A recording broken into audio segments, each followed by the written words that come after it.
Okay, I'm going to take you through this example question that I've added to your notes today. So if you go through this, you can just write down, you can try the example question yourself, or you can write down the answers that I go through here in this example. So we've got Jack buying a new car for $19,950. He pays it off monthly over 5 years at a flat interest rate of 14% per annum. So we've got these three numbers here that are going to help us out in the question.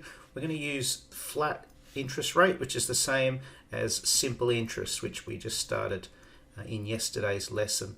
The formula for simple interest to calculate the interest on a loan, the interest on a loan using simple interest would be P, which is the amount that we borrow, times R, which is the interest rate per annum, times N, how many years we have the loan out for.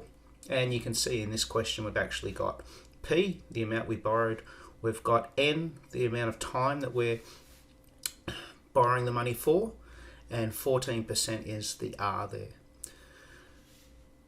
So part A, how many months will it take Jack to pay for the car? Well, 5 years, there's 12 months per year, so if we do 5 times 12, that should give us 60 months. That's how long it's going to take Jack to pay that loan back. What is the interest charge for the 5 years? So that's where we're going to use the simple interest formula. So the interest is equal to P times R times N. So on your calculator, if you type in 19,950, now the interest rate here, you could type in 14%. I'm going to change it to a decimal, so 0.14. And we're going to multiply by 5 for the number of years. Always use years in this simple interest formula when you're calculating loan repayments.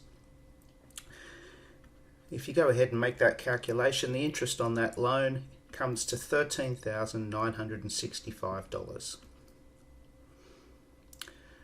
So before we do the next part, which is to work out how much Jack needs to pay back per month, we should work out how much the total repayments for the loan come to.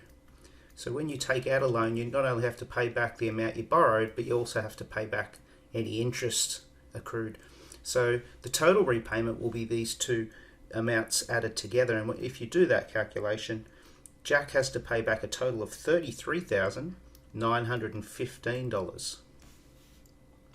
He's going to do that over monthly repayments over 60 months. So his monthly repayment, the amount he pays back each month, will be $33,915 divided by the number of months. And if you do that final calculation, it works out that Jack needs to pay back $565.25 per month. Please be sure to add these calculations to your example question in your notes, and then that should help you go ahead and do the questions that I've set for you today. Good luck.